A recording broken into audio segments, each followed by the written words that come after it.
Hello friends, मैं हूं सन्मय प्रकाश और आप देख रहे हैं यूट्यूब चैनल सरकारी जॉब न्यूज़। और ये है वीकली करंट अफेयर्स। इसमें पिछले एक सप्ताह के यानी 20 से 26 अगस्त तक के तमाम करंट अफेयर्स आपको संक्षेप में बताने जा रहे हैं एक एक करके। तो ये रिवाइज हो जाएगा पिछले एक सप्ताह में जो कुछ भी हुआ है उससे संबंधित तमाम चीज़ें। ठीक है, तो शुरू करते हैं दोस्तों। और आपको बता दूं कि इस साल का यानी जनवरी से लेकर अगस्त तक का मैराथन वीडियो अवेलेबल है। अगर आपने नहीं देखा तो देखिएगा ज़रूर। इस वीडियो के डिस्क्रिप्शन में उसका लिंक अवेलेबल है। ठीक है, और पीडीएफ भी प्राप्त कर सकते हैं।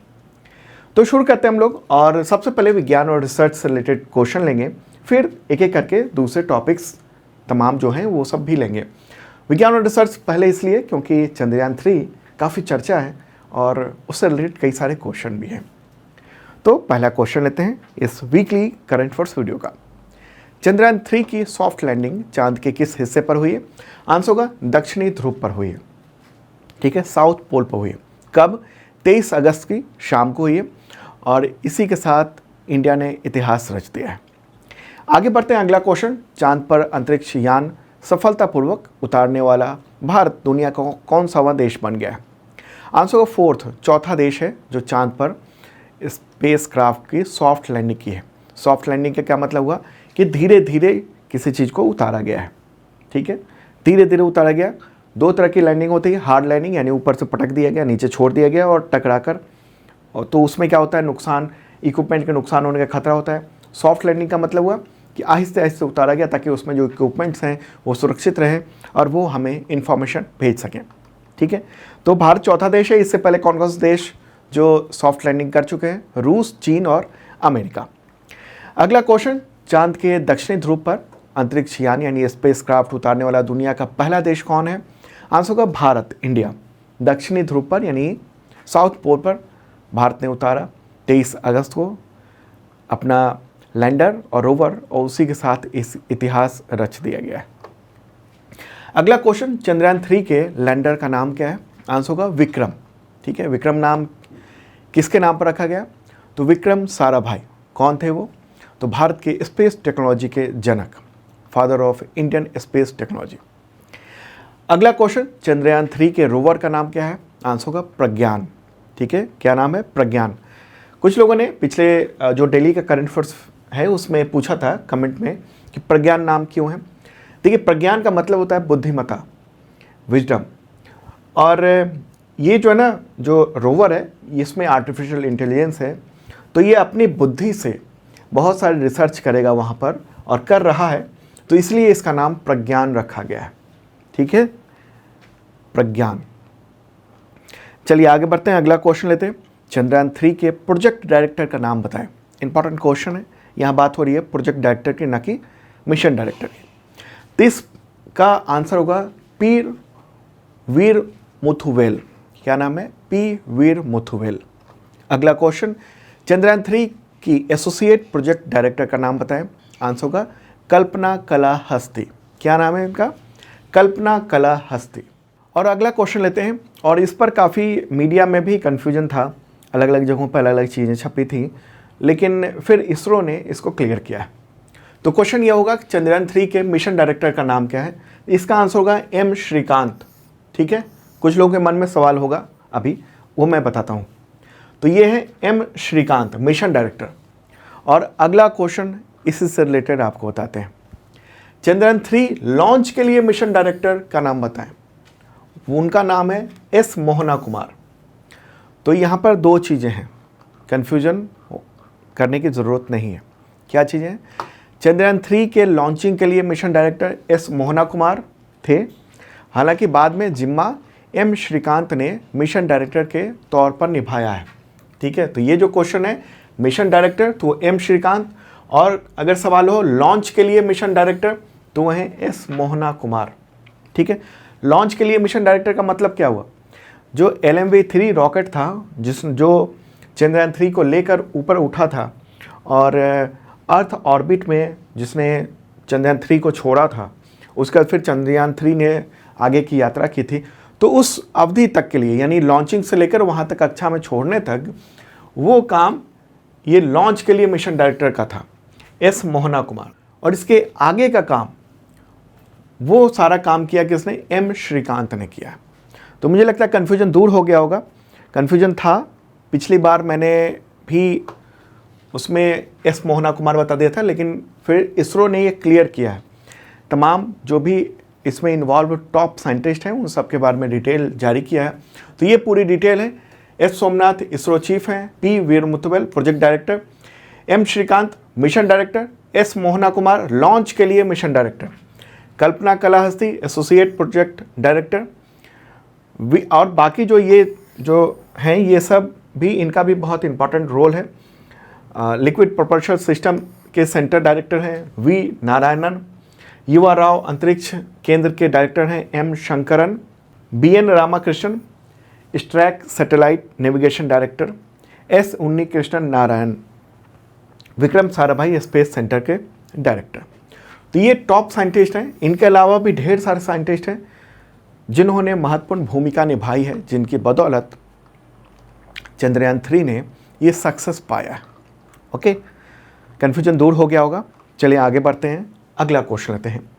इसरो ने किस रॉकेट से चंद्रयान 3 को लॉन्च किया? आंसर होगा LMV-3 यानी लॉन्च व्हीकल मार्क 3। और M4 जो है ना, वो है उसका वर्जन। तो ये M4 मतलब कि जितनी बार लॉन्चिंग होगी तो ये नंबर बढ़ता चलेगा, M4, M5, M6, तो ये M4 था। ओके, कब लॉन्च हुआ था ये भी सवाल हो सकता है। 14 जुलाई को लॉन्च हुआ था। कहाँ से लॉन्च हुआ था? तो आंध्र प्रदेश के श्रीहरिकोटा में स्थित सतीश धवन स्पेस सेंटर से। अगला क्वेश्चन, चंद्रयान 3 मिशन की लागत बताएं। आंसर होगा 615 करोड़ रुपए, 615 करोड़ रुपए। ठीक है, टोटल बहुत कम बजट है ये। अगला क्वेश्चन लेते हैं, चांद पर चंद्रयान 3 के लैंडर और रोवर उसका जीवन काल बताएं। आंसर होगा 1 चंद्र दिवस यानी पृथ्वी के 14 दिनों तक। 1 लूनर डे जो होता है वहाँ पर एक दिन जो होता है वो पृथ्वी के 14 दिनों के बराबर तक होता है। ठीक है, तो चंद्रयान 3 से रिलेटेड कुछ इंपॉर्टेंट बातें। कब लॉन्च हुआ था? 14 जुलाई। किस रॉकेट से लॉन्च हुआ था? Launch vehicle mark 3 LMV-3। चांद पर कब सॉफ्ट लैंडिंग हुई? 23 अगस्त की शाम को। चांद पर कहाँ उतरा? साउथ पोल पर यानी दक्षिणी ध्रुव पर सॉफ्ट लैंडिंग की गई है। ओके, चांद पर चंद्रयान 3 के लैंडिंग पॉइंट का नामकरण क्या किया गया है? क्या नाम रखा गया है लैंडिंग पॉइंट का? आंसर होगा Shiv Shakti point. Prime minister Narendra Modi ने 26 अगस्त को इसका ऐलान किया है और वो पहुंचे थे इसरो के सतीश धवन स्पेस सेंटर पे, और वहीं पर उन्होंने इसका ऐलान किया शिव शक्ति पॉइंट कहा जाएगा उस जगह को, जिस जगह पर, जिस पॉइंट पर चंद्रयान 3 ने वहाँ लैंडिंग की है, सॉफ्ट लैंडिंग की है। अगला क्वेश्चन, चांद पर चंद्रयान 2 के क्रैश पॉइंट यानी जिस जगह पर क्रैश हुआ था उसका नामकरण क्या किया गया है? आंसर का तिरंगा पॉइंट। ठीक है, यहाँ पर बात हो रही है चंद्रयान 2 की। चंद्रयान 3 का जो आंसर होगा वो होगा शिव शक्ति पॉइंट, और चंद्रयान 2 जहाँ पर क्रैश किया था उसका आंसर होगा तिरंगा पॉइंट। ठीक है, तो ये ऐलान भी प्राइम मिनिस्टर नरेंद्र मोदी ने किया 26 अगस्त को जब वो इसरो सेंटर पर वहाँ पर पहुँचे थे। ठीक है, तो चंद्रयान 2 की अगर बात होगी तो उसको लॉन्च किया गया था 22 जुलाई 2019 को, और ये क्रैश कर गया था कब? 7 सितंबर 2019 को चांद पर। और अभी भी जो चंद्रयान 2 का ऑर्बिटर है वो काम कर रहा है, और उसके फोटोग्राफ के मुताबिक ये रहा क्रैश पॉइंट पर वो पड़ा हुआ है उसका मलबा। ठीक है दोस्तों, अच्छा 3 तरह की घोषणाएं टोटल की गई हैं प्राइम मिनिस्टर नरेंद्र मोदी के द्वारा। एक तो ये हुआ कि जिस जगह पर चंद्रयान 3 ने लैंड किया उसका नाम शिव शक्ति पॉइंट। दूसरी बात यह है कि जिस जगह पर चंद्रयान 2 क्रैश हुआ था उसे तिरंगा पॉइंट रखा गया है। और तीसरी बात है कि नेशनल स्पेस डे 23 अगस्त को मनाया जाएगा, जिसके बारे में हम दिवस से रिलेटेड जब क्वेश्चन लेंगे इसी में आगे तो बताएंगे। अगला क्वेश्चन लेते हैं, रूस के उस मिशन का नाम बताएं जो चंद्रमा पर अगस्त 2023 को क्रैश कर गया। आंसर होगा लूना 25। 10 अगस्त को इसको लॉन्च किया गया था रूसी अंतरिक्ष जो रॉकेट है सुयोज 2.1B रॉकेट के ज़रिए। ठीक है, लेकिन 19 अगस्त की शाम को उसका संपर्क टूट गया रूस की स्पेस एजेंसी रोस्कोमोस से, और फिर वो क्रैश कर गया तकनीकी खराबी के कारण। अब दोस्तों आगे बढ़ते हैं और राजनीतिक केंद्र जो फैसले इन सबसे रिलेटेड क्वेश्चन लेते हैं। और हाँ, जो भी मैं बता रहा हूँ ना उसका PDF अवेलेबल है हिंदी और इंग्लिश दोनों लैंग्वेज में, तो सरकारी जॉब न्यूज़ का जो ऐप है वहाँ से आप डाउनलोड कर सकते हैं जिन लोगों ने मेंबरशिप लिया हुआ है। और जिन लोगों ने मेंबरशिप नहीं लिया है उनको बताऊँ, ये इस मेंबरशिप के ज़रिए आपकी तैयारी शानदार हो पाएगी करंट अफेयर्स की। अगर आप तमाम एग्जामिनेशन के तैयारी करते हैं और उसमें करंट अफेयर्स एक बहुत ही इंपॉर्टेंट रोल अदा करता है, तो वो उसमें ये मदद करेगा। क्या क्या मिलता है इसके ज़रिए? बहुत मामूली सी रकम है, छूट भी चल रही है इस पर, 50% डिस्काउंट भी है अभी कुछ वक्त के लिए। तो इसके ज़रिए आपको PDF मिलता है, वीकली, मंथली, क्वार्टरली, ईयरली, और भी कई तरह के PDF होते हैं, one liner, MCQ with notes, detail, और उसमें वीडियो का लिंक भी होता है, ताकि अगर किसी चीज़ को आप विजुअली समझना चाहते हैं तो आप लिंक पर क्लिक करेंगे और वीडियो ओपन हो जाएगा। और इसी मेंबरशिप के साथ फ्री में इतने तरह के एग्जामिनेशन के टेस्ट सीरीज, मॉक टेस्ट, ये सब कुछ अवेलेबल है। करंट अफेयर्स के तो डेली मॉक टेस्ट है, weekly mock test, monthly mock test, और इसके अलावा तमाम एग्जामिनेशन के सभी सब्जेक्ट के टेस्ट सीरीज़ हैं आपके लिए। देखिएगा ज़रूर, इस वीडियो के डिस्क्रिप्शन में उसका लिंक दिया हुआ है, वीडियो भी है कैसे मेंबरशिप लेना है। तो अगला क्वेश्चन लेते हैं, किस राज्य सरकार ने अगस्त 2023 में ज़बरदस्त बारिश और भूस्खलन की वजह से स्टेट डिजास्टर यानी राज्य आपदा घोषित किया? आंसर का हिमाचल प्रदेश। ठीक है, हिमाचल प्रदेश में जो मानसून सीजन है 55 दिनों में 113 बार लैंडस्लाइड हुआ है। अत्यधिक बारिश की घटनाएं हुई हैं, 330 लोगों की मौत हो चुके हैं। और उसी के बाद 18 अगस्त को वहाँ के मुख्यमंत्री सुखविंदर सिंह सुक्खू उन्होंने स्टेट डिजास्टर घोषित कर दिया है। ठीक है, उससे क्या होगा, तो सारा ध्यान वहाँ पर फोकस होगा और जो फंड है उसका यूज़ किया जा सकेगा डिजास्टर को मेंटेन करने, मतलब उसको ठीक करने में, लोगों को राहत पहुँचाने में। ठीक है, हिमाचल प्रदेश, वहाँ के मुख्यमंत्री तो मैंने बताया सुखविंदर सिंह सुक्खू, गवर्नर है शिव प्रताप शुक्ल, राजधानी है शिमला। अब बात करेंगे आर्थिक से रिलेटेड क्वेश्चन यानी इकोनॉमिक एक्टिविटी। केंद्र सरकार ने प्याज के एक्सपोर्ट पर अगस्त 2023 में कितना प्रतिशत ड्यूटी यानी निर्यात शुल्क लगा दिया? आंसर का 40%।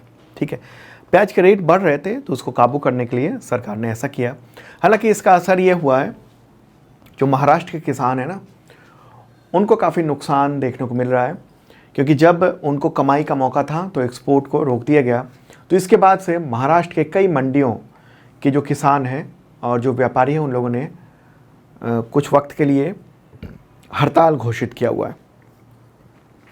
ठीक है, आगे बढ़ते हैं। अगला क्वेश्चन, आरबीआई ने बैंकों में लावारिस जमा यानी अनक्लेम्ड डिपॉजिट रकम को ट्रैक करने में मदद के लिए किस वेब पोर्टल को शुरू किया? आंसर का उद्गम। क्या नाम है? उद्गम का फुल फॉर्म क्या होगा? Unclaimed deposit gateway to success information. ठीक है, आरबीआई के गवर्नर कौन है? शक्तिकांत दास। अगला क्वेश्चन लेते हैं डिफेंस से रिलेटेड। अस्त्र किस तरह की मारक क्षमता वाली स्वदेशी मिसाइल है जिसका परीक्षण लड़ाकू विमान तेजस ने अगस्त 2023 में किया? आंसर का हवा से हवा में मार करने वाली। ठीक है, तो किस तरह की है? Beyond visual range air to air, यानी जहां नज़र नहीं आ सकता है वहां तक ये मार कर सकता है। टेस्ट फायर कब हुआ है? 23 अगस्त को टेस्ट फायर हुआ। कहां पर? गोवा के तट पर हुआ है। तो देख रहे हैं ये वीडियो।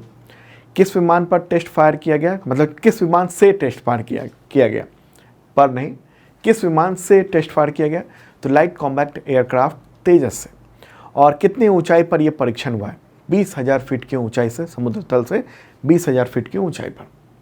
आगे बढ़ते हैं, अगला क्वेश्चन लेते हैं। मालाबार नौसैन्य युद्धाभ्यास किस देश में आयोजित हुआ जिसकी जासूसी के लिए चीन ने 300 सैटेलाइट तैनात कर दिए थे? आंसर होगा ऑस्ट्रेलिया। ठीक है, मालाबार नौसैन्य युद्धाभ्यास ऑस्ट्रेलिया में इस बार हुआ 11 से 21 अगस्त के बीच में। और इसमें क्वाड देशों के मेंबर यानी जापान, भारत, ऑस्ट्रेलिया, अमेरिका, इन सब के नौसेना और आत्मरक्षा बल ने इसमें पार्टिसिपेट किया। तो यहाँ पर आयोजित किया गया था सिडनी पोर्ट पर। तो चाइना ने क्या किया, इस रेंज में 300 से ज़्यादा सैटेलाइट तैनात कर दी थी और लगातार वो चक्कर काट रहा था और वहाँ की फ़ोटोग्राफ, सूचनाएं एकत्रित करने के लिए वो नज़र रखे हुए था। लेकिन इससे बचने के लिए तमाम क्वाड देशों के जो वहाँ पर युद्धपोत थे, वॉरशिप, उन सब ने भी अपनी ज़रूरी चीज़ें तैनात की हुई थी ताकि जासूसी ना हो सके। आगे बढ़ते हैं, अगला क्वेश्चन लेते हैं। राष्ट्रपति द्रौपदी मुर्मू ने अगस्त 2023 में युद्धपोत विंध्यगिरि का जलावतरण किया। तो ये प्रोजेक्ट मतलब ये किस प्रोजेक्ट के तहत बना हुआ है? जलावतरण का मतलब हुआ कि पानी में उतारना किसी जहाज को टेस्टिंग के लिए। आंसर होगा प्रोजेक्ट 17A, इसको प्रोजेक्ट 17 अल्फा भी कहते हैं। तो कब ये जलावतरण किया गया राष्ट्रपति के द्वारा? 17 अगस्त को। किस नदी में?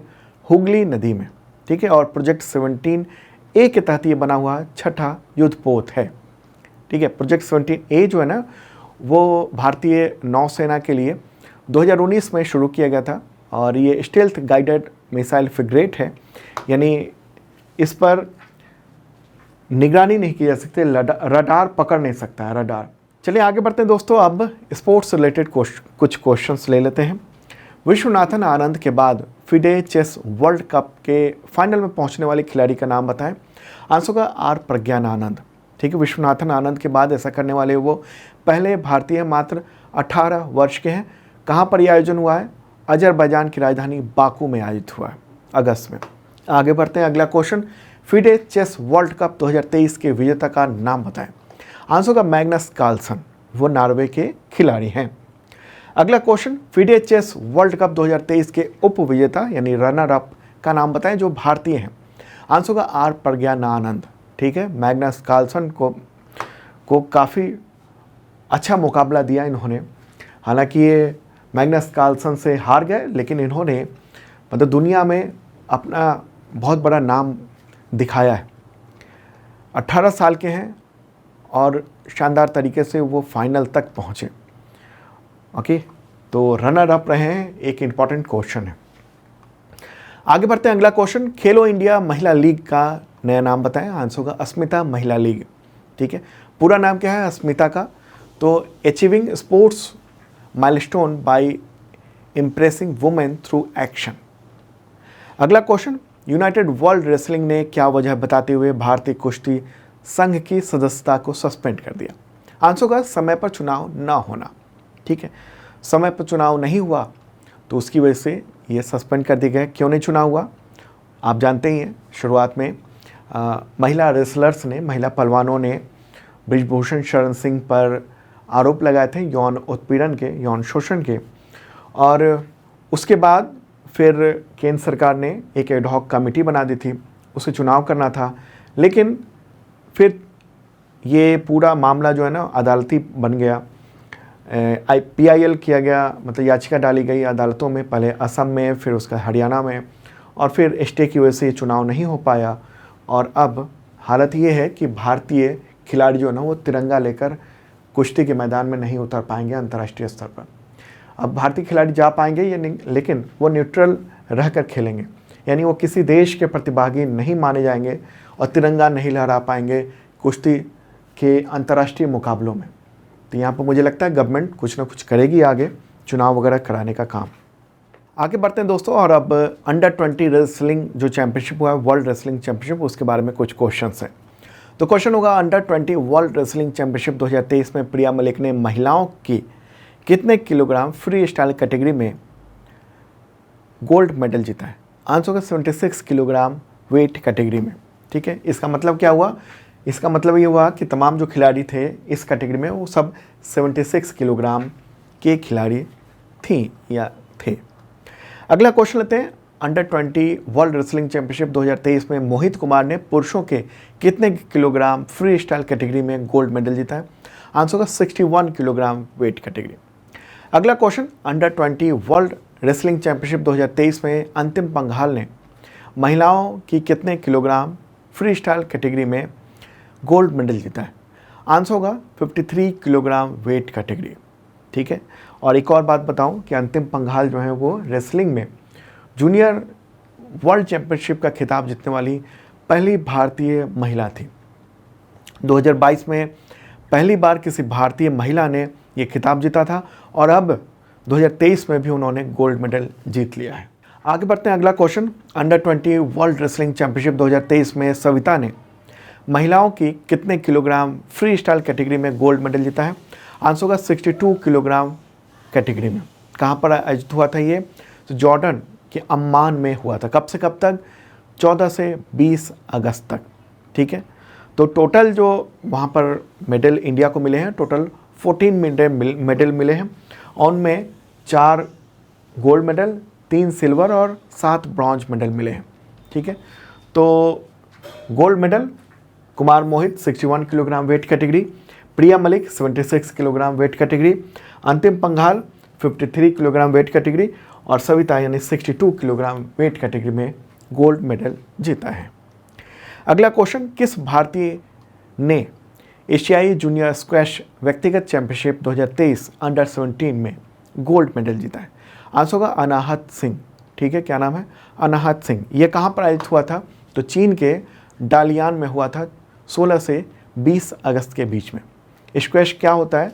ये रैकेट से खेला जाता है, टेनिस रैकेट की तरह ही होता है रैकेट, लेकिन सामने जो ना दीवार होती है और वहाँ दीवार से टकरा कर जो बॉल आता है तो फिर उसे मारना होता है। ओके, तो ये होता है स्क्वैश। अगला क्वेश्चन, डोप टेस्ट में फेल होने पर धावक द्वितीय चंद पर कितने वक्त का प्रतिबंध लगा दिया गया है? आंसर होगा 4 वर्ष, ठीक है, 4 वर्ष। तो इनका ये कहना है कि इनको कैंसर है और डॉक्टर ने उनको प्रिस्क्राइब किया था उस कैंसर की वजह से वो दवा, और उसकी वजह से डोप टेस्ट में फेल हो गई हैं। तो उन्होंने कहा कि हम अपील करेंगे कि हम कैंसर की दवा की वजह से ये कर रहे हैं। कैंसर होने के बावजूद इन्होंने शानदार नाम कमाया है, भारत की सबसे तेज धावक हैं ये। अगला क्वेश्चन लेते हैं, भारतीय एथलेटिक्स फेडरेशन यानी AFI के अध्यक्ष का नाम बताएं जिन्हें विश्व एथलेटिक्स कार्यकारी बोर्ड में चुना गया है? आंसर होगा आदिल सुमरीवाला, आदिल सुमरीवाला। अगला क्वेश्चन, किस देश की टीम ने फीफा महिला फुटबॉल वर्ल्ड कप 2023 जीता है? आंसर होगा स्पेन, ठीक है। फाइनल मैच हुआ है 20 अगस्त 2023 को ऑस्ट्रेलिया के सिडनी ओलंपिक स्टेडियम में। अब दोस्तों अवार्ड से रिलेटेड क्वेश्चन लेते हैं और सबसे पहले राष्ट्रीय फिल्म पुरस्कार के क्वेश्चन होगा 69th नेशनल फिल्म अवार्ड में बेस्ट एक्टर किसे चुना गया है? आंसर होगा अल्लू अर्जुन, ठीक है। अल्लू अर्जुन को पुष्पा के लिए, film Pushpa the rise part 1 के लिए, ठीक है। राष्ट्रीय फिल्म पुरस्कार ये वर्ष 2021 के लिए अनाउंस हुआ है अभी अगस्त में और घोषणा 24 अगस्त को हुई है, ठीक है। और ये अवार्ड की घोषणा डायरेक्टरेट ऑफ फिल्म फेस्टिवल की तरफ से की गई है। और ये अवार्ड कौन देगा, मतलब किसके हाथों दिया जाएगा? या तो राष्ट्रपति या फिर सूचना और प्रसारण मंत्री के द्वारा, केंद्रीय। अगला क्वेश्चन लेते हैं दोस्तों, क्वेश्चन होगा 69th राष्ट्रीय फिल्म पुरस्कार में बेस्ट एक्ट्रेस का अवार्ड किसे मिला? आंसर होगा आलिया भट्ट और कृति सेनन। आलिया भट्ट को फिल्म गंगूबाई काठियावाड़ी के लिए और कृति सेनन को फिल्म मिमी के लिए। अगला क्वेश्चन, 69th राष्ट्रीय फिल्म पुरस्कार में किस फिल्म को बेस्ट फीचर फिल्म का अवार्ड मिला है? फीचर फिल्म जो कि कमर्शियली यूज़ के लिए यानी पैसे कमाने के लिए किसी फिल्म को बनाया गया उसे फीचर फिल्म कहते हैं। तो आंसर होगा इसका rocketry the Nambi effect, Hindi film, हालांकि कई वर्जन में ये बनी थी अलग अलग भाषाओं में भी। तो ये फिल्म के जो डायरेक्टर थे वो आर माधवन थे और उन्होंने किन की भूमिका निभाई है? तो नंबी नारायणन जो कि एक वैज्ञानिक थे, उन्हीं की भूमिका निभाई। अगला क्वेश्चन लेते हैं, 69th राष्ट्रीय फिल्म पुरस्कार में संपूर्ण मनोरंजन प्रदान करने वाली सर्वश्रेष्ठ लोकप्रिय फिल्म के पुरस्कार के लिए किसे चुना गया? आंसर होगा RRR, ठीक है, RRR। इस फिल्म के डायरेक्टर कौन है? SS राजामौली। अगला क्वेश्चन, 69th राष्ट्रीय फिल्म पुरस्कार में किस फीचर फिल्म को बेस्ट हिंदी फिल्म अवार्ड के लिए चुना गया? आंसर होगा सरदार उधम, ठीक है, सरदार उधम। ओके, अब लिस्ट देख लेते हैं अलग अलग भाषाओं में। हिंदी में सरदार उधम, असम में अनूर, बंगाली में काल kho kho house of time, Gujarati में छेलो शो यानी अंग्रेजी में कहेंगे इसे लास्ट फिल्म शो, कन्नड़ में 777 चार्ली, मैथिली में समानांतर, मराठी में एकदा के जाला, मलयालम में होम, मेइतेलोन लैंग्वेज में जो मणिपुरी कहिए तो वो एको एगी यम, ओडिया में प्रतीक्षया, तमिल में कदैसी विव साई, तेलुगु में उप्पेन, ठीक है। तो फीचर फिल्म। अच्छा, और कुछ क्वेश्चन ले लेते हैं। राष्ट्रीय फिल्म पुरस्कार में राष्ट्रीय एकता पर किस फीचर फिल्म को नरगिस दत्त अवार्ड के लिए चुना गया है? आंसर होगा द कश्मीर फाइल्स। ठीक है, इसको राष्ट्रीय एकता का के लिए नरगिस दत्त अवार्ड के लिए चुना गया है। ठीक है, अब पूरी लिस्ट है, जो महत्वपूर्ण क्वेश्चन थे वो तो मैंने बता दिए, और ये चाहे तो आप स्क्रीनशॉट ले सकते हैं इन सब का। जो ये वाला है यही केवल इम्पॉर्टेंट है जो क्वेश्चन मैंने बताया, बाकी आप चाहें तो ये सब देख सकते हैं। ठीक है, पूरी लिस्ट है। अब नॉन फीचर फिल्म को भी देख लेते हैं।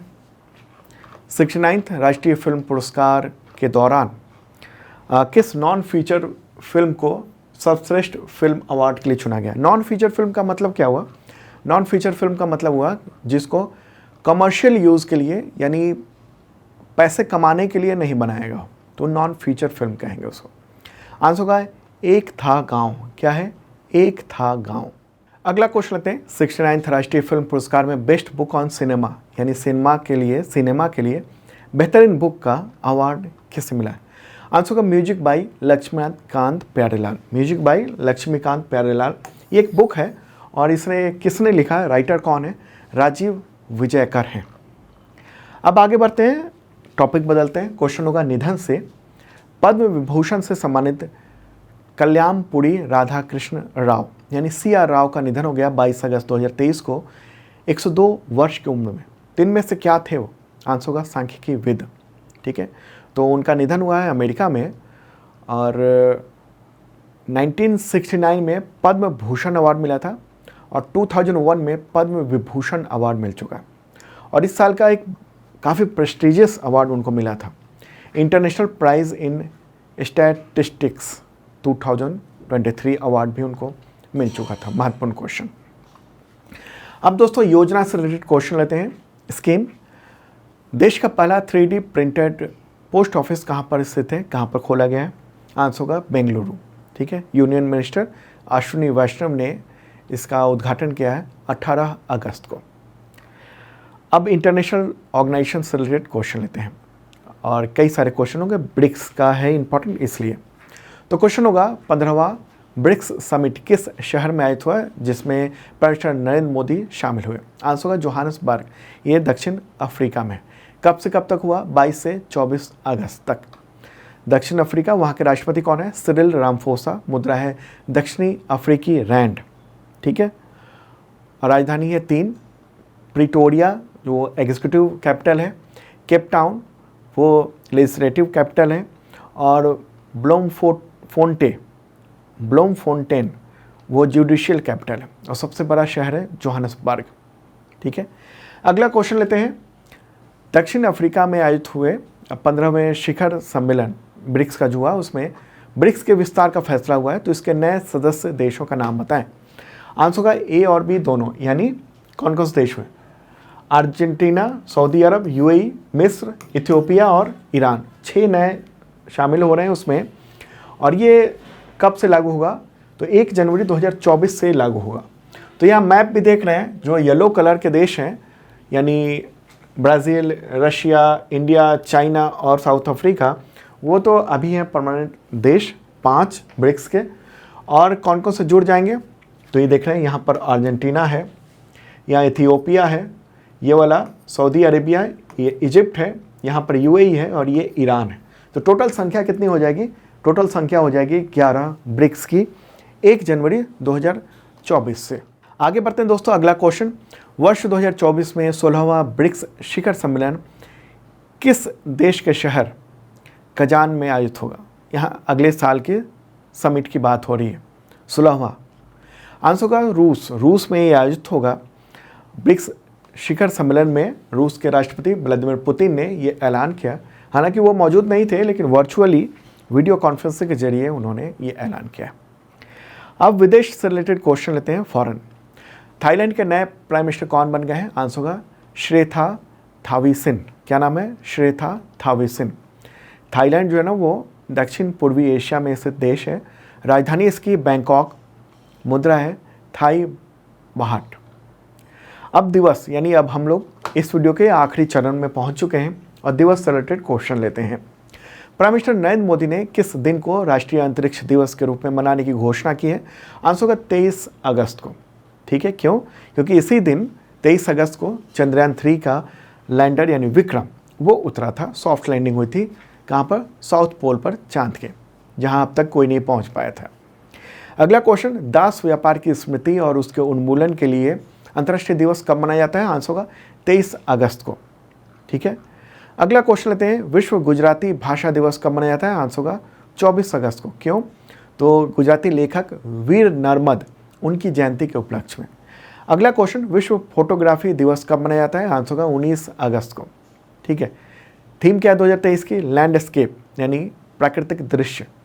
अगला क्वेश्चन, विश्व मच्छर दिवस कब मनाया जाता है? आंसर होगा इसका 20 अगस्त को। ठीक है, मच्छर दिवस, इसको तो होना चाहिए था कि विश्व मच्छर नियंत्रण दिवस, लेकिन नाम है विश्व मच्छर दिवस। तो मकसद यही है कि मच्छरों के काटने से जो बीमारियां होती हैं ना, उसके प्रति बचाव कैसे किया जाए, मच्छरों को कैसे कंट्रोल किया जाए, इसके लिए। अगला क्वेश्चन, राष्ट्रीय अक्षय ऊर्जा दिवस कब मनाया जाता है? National renewable energy day. Answer होगा 20 अगस्त को। ठीक है, अगला क्वेश्चन, सद्भावना दिवस भारत के किस पूर्व प्रधानमंत्री की जयंती के रूप में 20 अगस्त को मनाया जाता है? आंसर होगा राजीव गांधी। अगला क्वेश्चन, विश्व वरिष्ठ नागरिक दिवस कब मनाया जाता है? आंसर होगा 21 अगस्त को। संयुक्त राष्ट्र महासभा द्वारा ये घोषित है दिवस। तो दोस्तों, ये था वीकली करंट अफेयर्स। मुझे लगता है पसंद आया होगा। जिन लोगों ने सब्सक्राइब नहीं किया उनसे अपील है ज़रूर कर लें, और बेल आइकन दबाएंगे तो नोटिफिकेशन आपको वक्त पे मिल सकेगा। ओके, और मेंबरशिप प्लान आप सभी के लिए है। हजारों स्टूडेंट लाभ ले रहे हैं हर दिन, देखिएगा जरूर इस वीडियो के डिस्क्रिप्शन में। ओके, अब मिलते हैं डेली वीडियो में। डेली का जो करंट अफेयर्स है वो मंडे टू सैटरडे आता है। बाय।